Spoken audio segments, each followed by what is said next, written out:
guys, welcome back to our channel, Plots with a Twist, where we discuss books amongst other things. And we're back. Yes, I got some braids. Me too. Asia stole my braids. I just playing. She stole my braids. Right, I went to the same place and everything. And what about it? But we are back to do our wrap up from October and what we're getting to in November. So let's get into it. It's flying by, guys. Yeah. It's crazy. Yeah. How many books you read in October? 4. Oh, me too. I was trying to do 5, but okay. I could have done 5, but I wasn't feeling nothing that was available to me. Yeah. Okay, you want to start or you want me to start? I'll start with a book that Kristen has already talked about, Okay. so I ain't gotta go too much depth. But that's Fourth Wing by Vivek Yarros. So you've heard Kristen talk about it already, and I'm pretty sure like I'm probably like the last one to read this book in the bookish community because everybody has been ranting and raving about it. But it follows, I forgot the girl name already. Violet and her journey into becoming a dragon rider in the academy.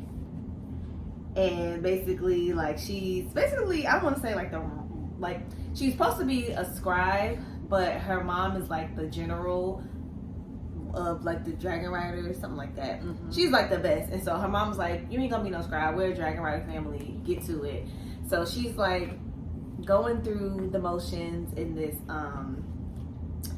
school, trying to become a dragon rider, but also having this back and forth with one of her best friends that she grew up with, and then her arch enemy is also at the school, and she feels like he is like plotting on her, trying to kill her because her mom killed his dad back in the day, like in some big war. And so so they're just like sworn enemies kind of, but their relationship kind of unfolds and goes from there into something very unlikely. And it just follows Violet's journey through, what's the school called? You asking the Dragon Rider School. So through Dragon Rider School and her making it to the end. And then the book kind of leaves off with a cute little cliffhanger, which makes you really too excited to read the next one, which I think is coming back out this month. So yeah, I think so. Yeah, I really enjoyed it. I didn't think I was gonna like it as much as I did because Kristen hype stuff up, it don't really be that good.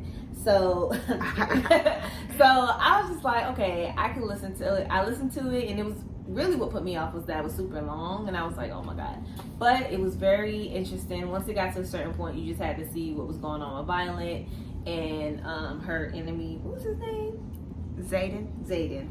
And and then her friends, and then it kind of gave me Hunger Game vibes, but not as sad, deep, but still like it could go down and get serious. People are trying to get like, each other every minute, like somebody could die, and it just be like a really big thing. But I really enjoyed it, and I'm looking forward to the next installment. I think it's gonna be 3-part series. I don't know. I think that's what I saw. I'm not 100% sure. But yeah, the next one is coming out soon. I'm glad I read it later so that I'm not like, oh my god, where's the book? So when it does come out, it'll be available to me. So yeah. Good. I knew you would like it. I knew. It was good. It was good. It was easy to follow. It's an easily digestible fantasy. Yeah, it was. Yeah. Okay.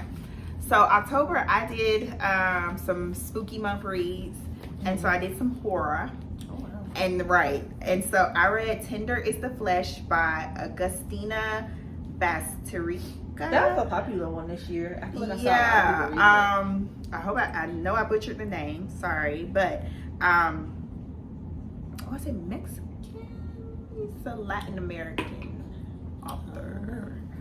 I don't even know if I'm American, but it's I thought I wrote it down where the book, but it's kind of like technically an international read.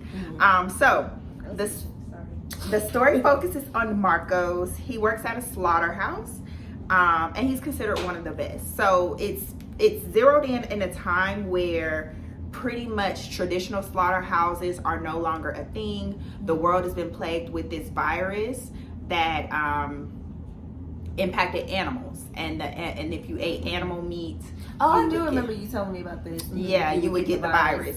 So they pretty much eradicated majority of the animals, and then pretty much no longer ate animal protein, but there was still a desire for protein and meat. So humans became special meat, and they started to breed humans for consumption. So it just follows Marcos. He's dealing with a lot of things. He's dealing with his wife left him. They had suffered a loss, and pretty much she is away getting herself together, so he's not sure about where they stand. He feels iffy about working at this slaughterhouse, and feels iffy about the work that he does, but it pays well. It helps him take care of his dad, who has dementia, and so he has like this moral dilemma, while still struggling through a lot of things that he's going through. So it's just really following him around as he's dealing with these things and kind of coming to terms with the line of work he does. And it gives you a glimpse of just how society runs with this new norm. I thought it was an interesting plot. I really wasn't, I didn't know what to expect. This is a case of, I saw a book that was talked about, and it said it was a good spooky month book, and I said, okay, this is not a book. I read the synopsis, so I'm wondering if I would have still read it had I read the synopsis. But yeah, when I first started to read it, I was like, I don't know about this, but it wasn't super like gory. It was moments where it described, kind of things, but not where you could, like, you would just put off. So once I came to terms with what was happening, I would say the plot is kind of interesting. Just, hey, this is what human society is doing because of XYZ. And it's it was even frowned upon, I think, to be a vegan or something like that. I'm like, I would have just been a vegan. Right. But yeah, and I think the ending, it ended in like a mic drop moment where it was like, oh, it wasn't unexpected, but the final line was one of those that's like, okay, this is how it ends. But that's just based on the rest of the story. The rest of the story was boring. I did not like the story overall, and it just, nothing really happened. It wasn't a huge progression. I think it's celebrated more so because of its literary prowess, and as well as it being an international kind of cultural thing. I did like, being exposed to a author of a different culture and whatnot. But it gave me kind of like Salvage the Bones vibe, where it's like, I get why people celebrate it, but I just didn't enjoy it. So yeah, it was kind of boring. I really expected a little bit more, just based off of the reacts and criticism with it. But yeah, it wasn't one I would just say, oh my god, you need to read it. It's definitely one, like, if you're just really into literary books, want exposure to different authors, different cultures, then yeah. But have not read it. Okay, so the next one on my list, I guess it's kind of like a spooky, it was like a thriller-ish book. And that was None of This Is True by Lisa Jewell. I think she's a popular author. It's on Scribd. Yeah, I'm gonna read it. Yeah, so I read it.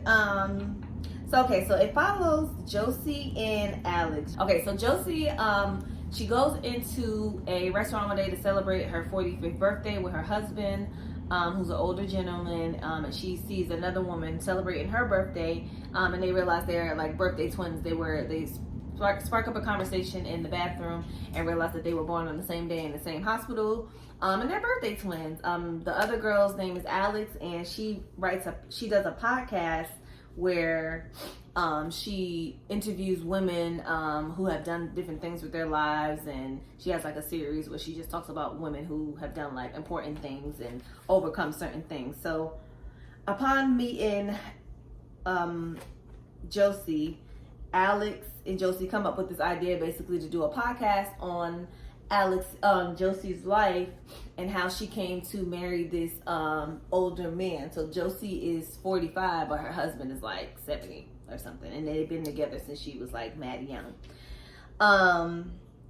And so from there, Alex, their names are so plain that I kind of get the characters mixed up. But from there, Alex kind of finds out that things are not what they seem in Josie's life, and she kind of gets wrapped up in this whole kind of thriller, suspense, weird, entangled, like murder mystery with Josie, and like finds out all these different things that have happened in her life, and it comes to a point where she's like, well, she's telling the truth or what's going on, and all these different things happen. And yeah, it was good. It was definitely thriller,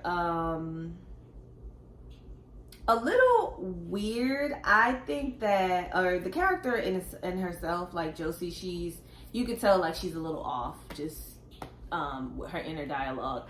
And I enjoyed the book, but it was a little unnerving. Like some of the stuff in it, I was like, I don't know about this, but it was good. And then at the end, it kind of leaves you with that kind of like Verity, but I was just about to ask that. Yeah, kind of like Verity in the sense of, it's like, okay, well, did this happen or didn't it? Like, and you kind of don't know, but not as like bad, not in like an annoying way, but it was kind of like, okay. So it was pretty good. I enjoyed it. I feel like that was my little spooky read of the month, even though it wasn't like spooky, but definitely a little, I don't know. Different. Yeah. But I enjoyed it. I will read some more of that's the first book that I've read by Lisa. Yeah, Jewell. I have a whole bunch of her books on my TBR. Really? I just have not picked up one. Yeah, so just based off this first read from her, I will read some more books by her. So yeah. Okay. So next, I read The House Across the Lake by Riley Sager. Oh, I was gonna read that. Yeah. So it focuses in on Casey Fletcher. She's lived around the lakes of Vermont pretty much, or been around the lakes of Vermont her whole life. She comes from like a privileged family. Her mom was like a old-timey actress. I don't know, old-timey. But like one of those, kind of back in the day, old Hollywood actresses. And so she her mom had her later in life, and pretty much Josie became an actress in her own right. I mean, you got me calling the girl Josie. Casey became an actress in her own right, but she eventually becomes a widow and goes down this spiral that causes her to be, shamed and a tabloid magnet when it and yeah, pretty much, yeah, she got some bad publicity. So her mom tells her she needs to go to their lake house and stay there and get herself together because you're not going to be out here, whatever. But she basically struggles with alcoholism and finds a way to get her alcohol at the lake house. So she just walking around drinking. So eventually some neighbors move across the lake that Casey notices, and turns out is someone like she's familiar with. It's this supermodel and her husband. And so she becomes intrigued by the couple, specifically the wife, because they have a chance encounter or a chance meeting where basically Casey ends up saving her life. And pretty much from there, they spark like a little kinship, but nothing major. But a couple of days later, the wife goes missing. So Casey becomes heavily invested in understanding where the wife went. She becomes suspicious of the husband and just continues to watch this house. Yeah, and pretty much it just goes into some other things that come about because of her being curious about her disappearance. And yeah, she just finds everything isn't as it seems. So I would say overall the story was entertaining. It's one of those where it's like, yeah, suspense and ooh, this happened, and okay, this happened, and oh my god, I want to know what happens here. So you want to invest in the story because you want to know how things turn out. But overall, I just felt like the story was trying to do too much. Because this one is categorized for him as paranormal and horror. And so when you read the synopsis, get the first part of the book, you're like, okay, it's focusing on this couple and it's this unreliable narrator because she's drunk all the time. So that's where I'm getting. But then you have this, I mean, not to spoil it, it's not a spoiler, but then you have these other disappearances around the lake that come into play, and it's like, oh, is it something more going on? But then there's a paranormal aspect that comes out of nowhere, and it's like, what? So it just was a little disjointed. It was just trying to do a lot. And from what I read after I finished the book, I think people wanted him to do paranormal type books because he's kind of teetered around that where things happen and you think it's paranormal, but it's not. And I think he wanted to dive into actually doing something a little bit more paranormal, but it just didn't flow. It just didn't make sense. And people just, I saw from comments, people were saying it wasn't a successful attempt. And I would agree. It was just trying to go too many different directions and just too many things were happening. And it just became kind of annoying. So I wouldn't say read that one. Okay. Yeah, I haven't read any of his books, but I have a bunch that I read. One, I told you, the only one left. That one was really good. It's good. Okay, so next on my list, I just read so many books. Okay. So it was The God of Good Looks by Breanne McIvor.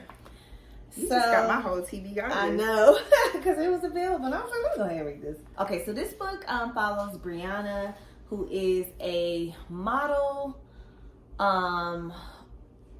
who has been kind of ousted from the community because she had an affair with a prominent, like I want to say he's like the mayor of where they at? Trinidad. Yes, I believe they're in Trinidad. So he's like a big political figure who's married, and basically it was like in the tabloids that she was like messing with the married man. So people are kind of like looking at her funny. She's a model, kind of just by convenience to make money, but she really wants to be a writer. So she's approached by this makeup artist, the God of Good Looks, who is really big in the industry, to come and work for his company. And at first, he's like a very arrogant guy, but because he knows his stuff, he's that guy. So at first she's kind of put off by him, but then she's like, actually, I kind of need a job because I can't get any modeling jobs, and I just really want to do something different. So Obadiah is his name. So basically the story just follows Breanne and Obadiah's work relationship, and how she kind of is able to, she ends up being a content creator or content editor for Obadiah's magazine, and through that she kind of finds her footing in the world, and then finds unlikely friendships in the company when she goes to work with Obadiah, and it kind of just follows her journey in that, and then kind of get the stain of having that affair of that politician away from her. And yeah, it was a good read. I didn't know what to expect because I really didn't know what it was about for real.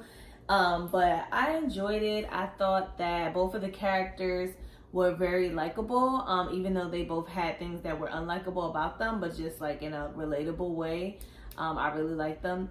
I like that the book, that, not to spoil it, but there's a romance at play, but they didn't lean on the romance. It kind of touched more on like platonic and building friendships than romantic relationships, and the way that the book did that was really cute, and I enjoyed it. So yeah, that's my review. Okay. I'm gonna read it. Okay. Yeah, I think you would like it. It was good. So next book I read was The Housemaid by Freida McFadden.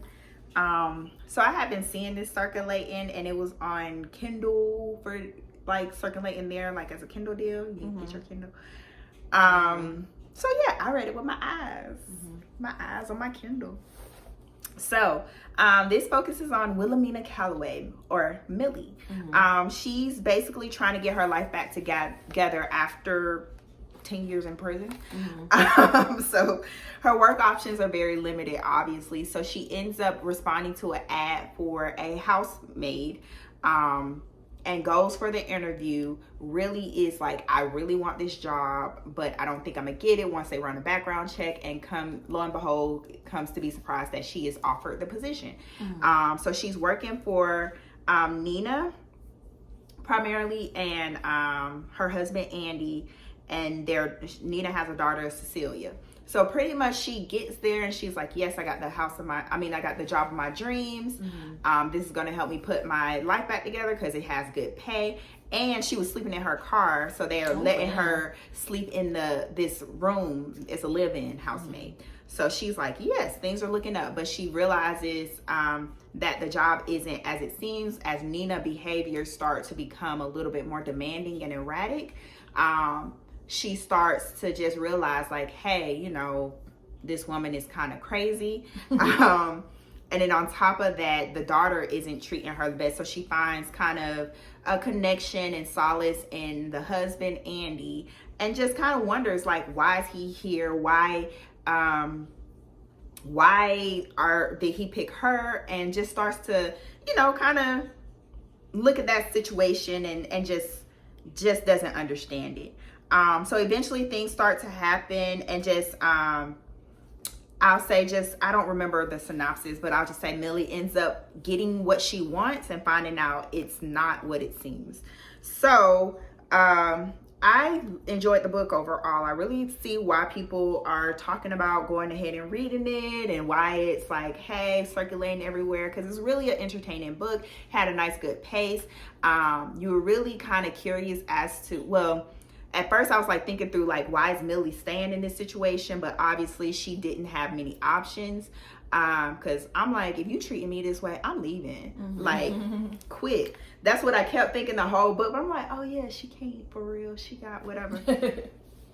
So, but I think you really got invested into what was going on in the story and just where it was going, because as things start to progress, you realize like it's a good chunk of the book left. So it's obviously something going on here that isn't quite presented. So it's one of those kind of suspense that kind of sneak up on you in a way, because you really don't understand for a good chunk of the book, where's the suspense element.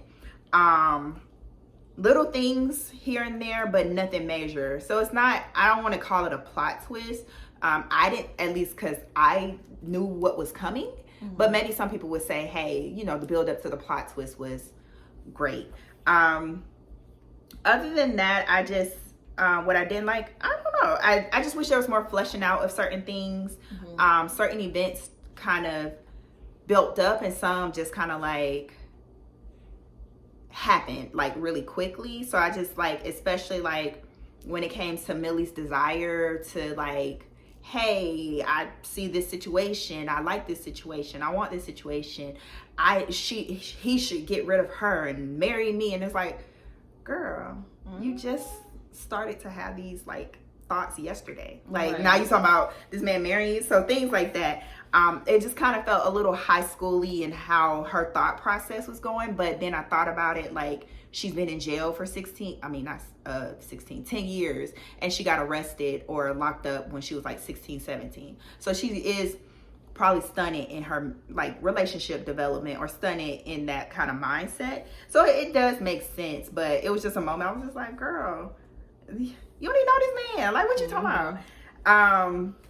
But yeah, I think it's a good overall book. Very enjoyable, and I've already started with my eyes to read the next one.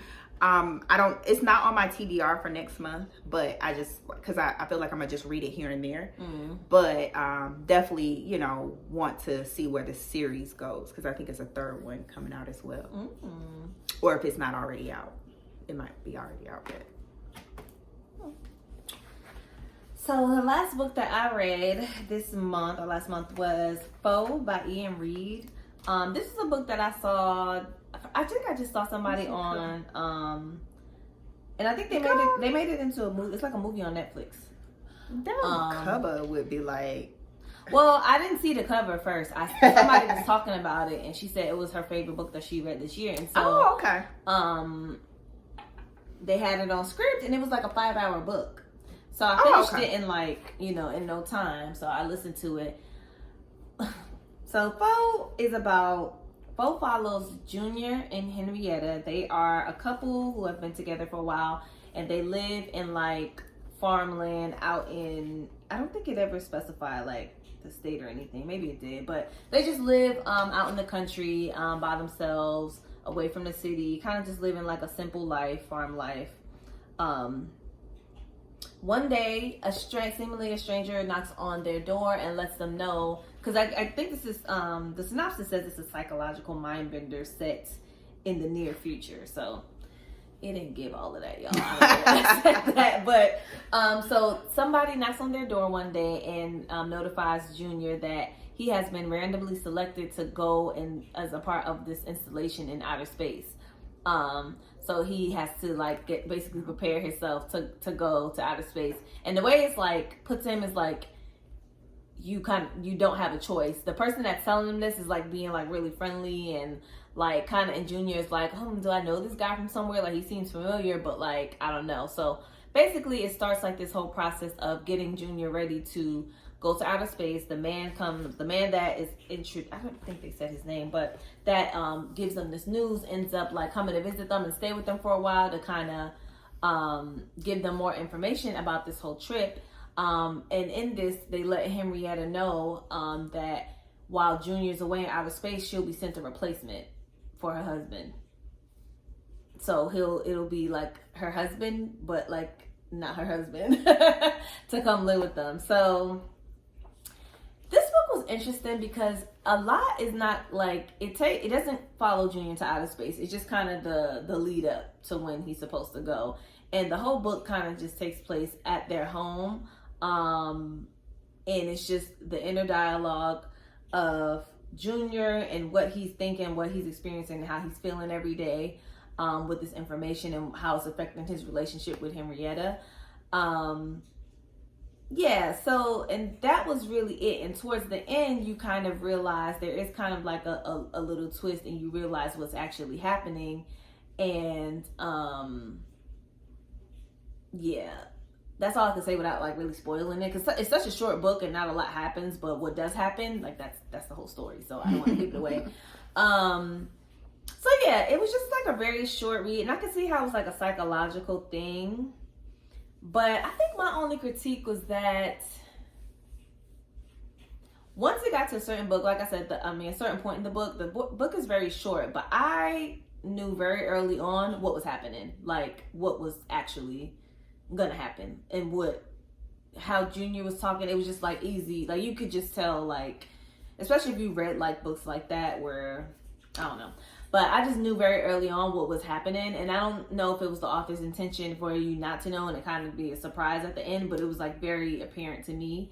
And then also at the end, what happened, I was like, I could see that. Like, it just, I don't know. To me, it kind of just, it said that, in the synopsis it said like, it's supposed to like, give you insight on what it's like to be a person, but to me it's just told me the differences between men and women and how men view things and how women see things and how women are smarter than men. So that's what I got from it. Okay. But it's definitely an interesting read. It's not, I would not suggest it, but it was okay.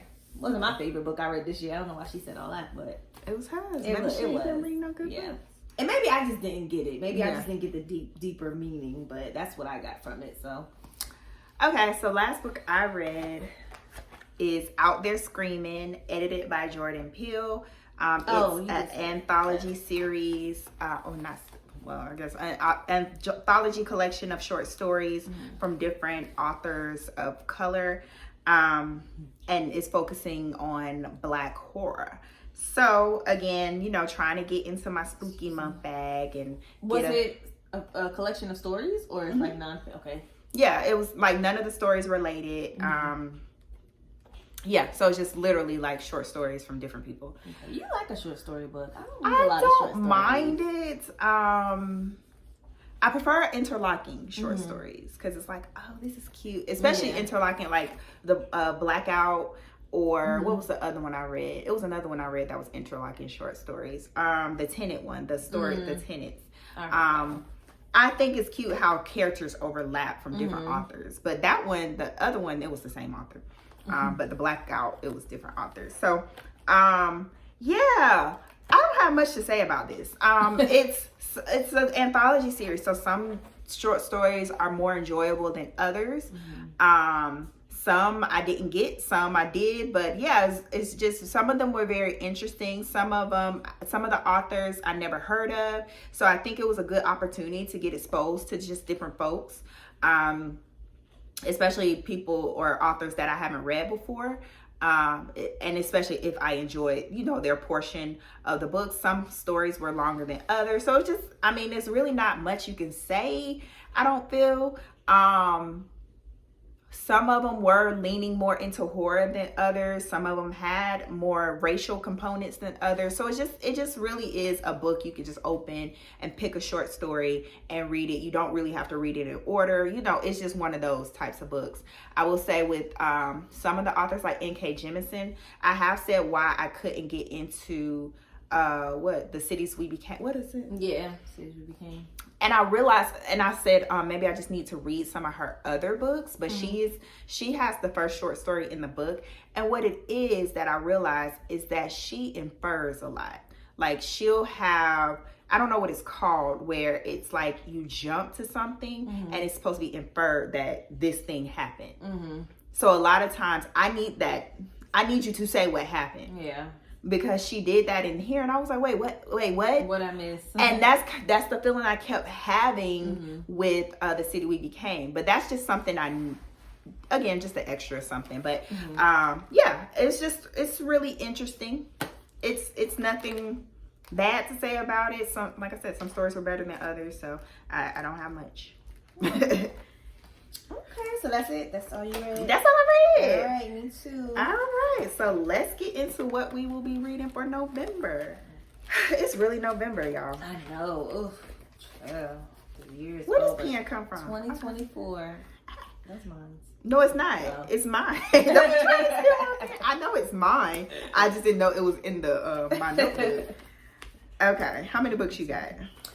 Just 3 listed. But hopefully I can get a 4th in there. I got like 8 listed. But I don't plan to read all of them. Okay. So let's focus on the ones I actually am going to read. So I will be reading Assistant to the Villain by Hannah Nicole Maehrer. I just heard it was pretty good. It was one of those that recently released that people were saying was good. Oh yeah, I have that on my TBR. So, like on my script seeds, I think. So yeah, I'm going to check it out. I like the title. I'm going to read... Oh, so I'll just go with If We Were Villains by ML Rio or something like that. Right.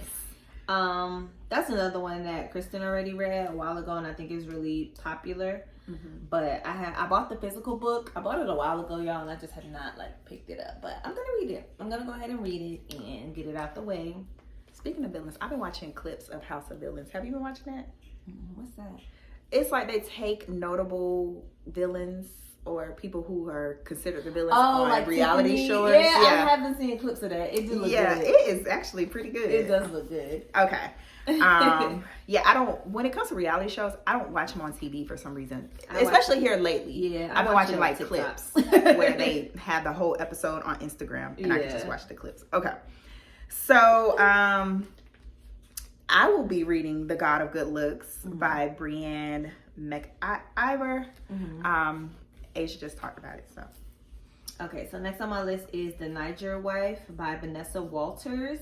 I actually started it a while ago, but I don't know why I stopped listening to it. I think something else probably came that was more pressing, but it's about this group of wives in Nigeria who come from like different places and they form a community, and I think one of them goes missing, and it kind of goes into this her mother figure, who's not quite her mom but like raised her, goes to like look for her and comes across the Niger wives and is trying to figure out what happened to her person. So okay. I also will be reading None of This Is True by Lisa Jewell. Asia just talked about that one as well. See, I said you read my whole TBR. I know. Okay, so the last one that I'm gonna try to for sure read is The Death of Vivek Oji by Akwaeke Emezi. I don't know if I said any of that right, but that's the one I have been seeing circulating around for a while, and it's one I started already too. And it's kind of heavy. It feels a little heavy. So I was telling Kristen, I don't know if I'm ready for that right now. It's heavy but time. she says it's heavy season, and I'm just like, I'm not ready. So. I don't have any heavy books. Yeah. Not that I see immediately. Okay. None of this shoes kind of. It's not like heavy, but it's kind of like interesting. Yeah.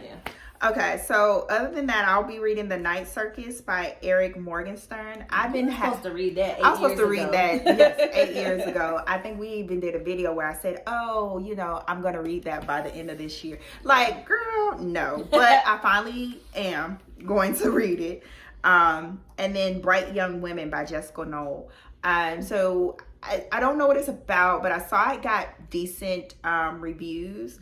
Jessica Knoll, I'm not sure about. She did The Luckiest Girl Alive. Oh, okay. And I read it. I didn't mind it, but did I read that? I thought I didn't. I had the book though. Yeah, I saw it was made a movie with Mila Kunis. Oh. Yeah. It's one of those that at the time I enjoyed it. I didn't mind it, but like looking back and thinking about it, especially I think I read it earlier in like my consistent reading journey. It was all right. So I don't know. I don't have any expectations for The Bright Young Women. If I can, I'm reading like I said, I'm reading the other Housemaid. I forgot what the second one is called. What is it called? I can't remember. I put The Yellow Wife. I put Rule of Wolves by Lee Bardugo. Oh, because I read the first one. You read the first. I still ain't read the first one. I started it. I know, and I'm like halfway through, but I didn't finish. I was reading it with my eyes. This is a thick book. And I put The Drowning Woman, if I get it in time. If not, that's definitely going to be on my December TBR. But yeah. I don't have any heavy books. I was supposed to do All the Light We Cannot See. Oh yeah, because the movie is on Netflix. Yeah. I'm gonna watch the movie because I've been read the book. Okay. But it was good. It's heavy, but it ain't like super sad. Well, this is my time. I think this is my time of year where I give historical fictions a chance. Yeah. Because it seems like every November, December, I read at least maybe 2-3 historical fictions. Yeah, read that one. It was good. I don't know. All right, so that's it. Let us know what you all are reading or have been reading, or any thoughts you had on any of the other books we mentioned here today. Like this video, subscribe, ring the bell, and we'll be back next time. Bye.